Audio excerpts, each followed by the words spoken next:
The weakness of the power of positive thinking. Why reality matters in your sterile processing department. I'll never forget the day. I walked into the SPD department as a new leader, and it was like going back into a 1980s era office for a high school career counselor.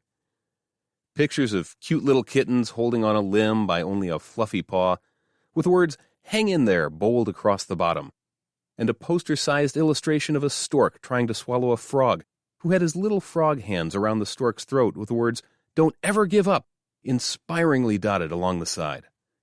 You know what I'm talking about. And I trashed them, quicker than it takes a junior high dance to get awkward. Why was I so quick to become the Grinch who stole inspiration? Well, for starters, even before I saw the posters, I had met the sad people who worked in the department. They had been neglected in their training, ignored in their concerns, and had any faith they might have had in the system undermined through years of favoritism, deceit, and general ineptness of their department leaders. They were shells of their former selves, eager new SPD technicians, ready to tackle the microbiological world of Geobacillus stereothermophilus with earnestness and zeal. Their professional passion had died through years of leadership malnourishment.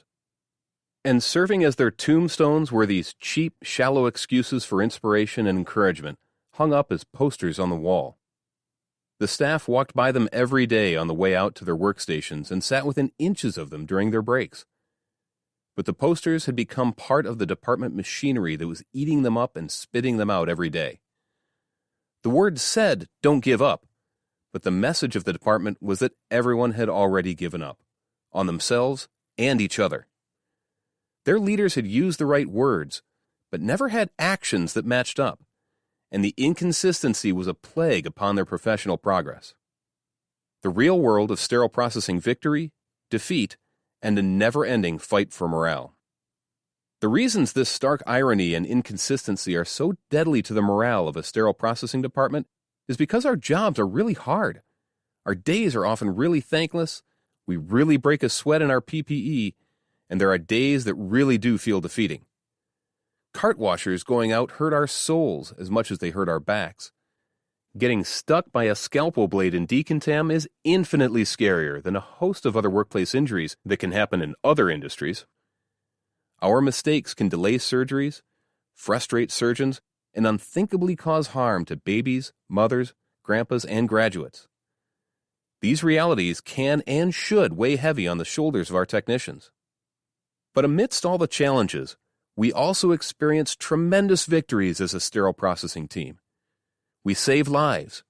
We preempt the horrible suffering that could occur due to a surgical site infection. We provide sterile and functional tools to the anatomical artists in the OR who reconstruct broken bodies and broken bones. We help find tumors, deliver babies, and restore sight.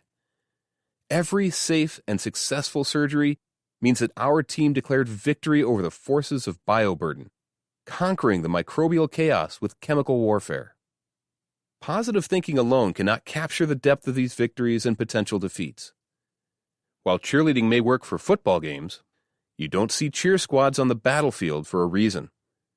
Yes, soldiers need inspiration, but it's of a different level and for different reasons than a quarterback. The stakes are higher, just like in sterile processing. We are talking life and death, healing or suffering, hope or despair. Our teams need department leaders who understand the risks, acknowledge the struggles, share the defeats, and genuinely celebrate the victories. We need inspiring people, much more than we need inspiring posters. Needed. Leaders who grapple with reality. I'm a fan of motivation, and I enjoy encouragement as much as the next guy. But don't fall for the lie that merely thinking good thoughts or looking on the bright side is enough to rescue your SPD team from the depths of despair and disarray. Sometimes your people need you to affirm the chaos, admit the brokenness, and truly grapple with reality. When staffing is low, equipment is down, and volume is piling up, your team may not need happy thoughts as much as they need inspired leadership. Leaders fail when they ignore present realities and only point towards future promises. It gets old real quick and you lose all credibility. Instead, Take your team to the foot of that fiery mountain. Tell them how far it is to the top, then climb the heck out of it together.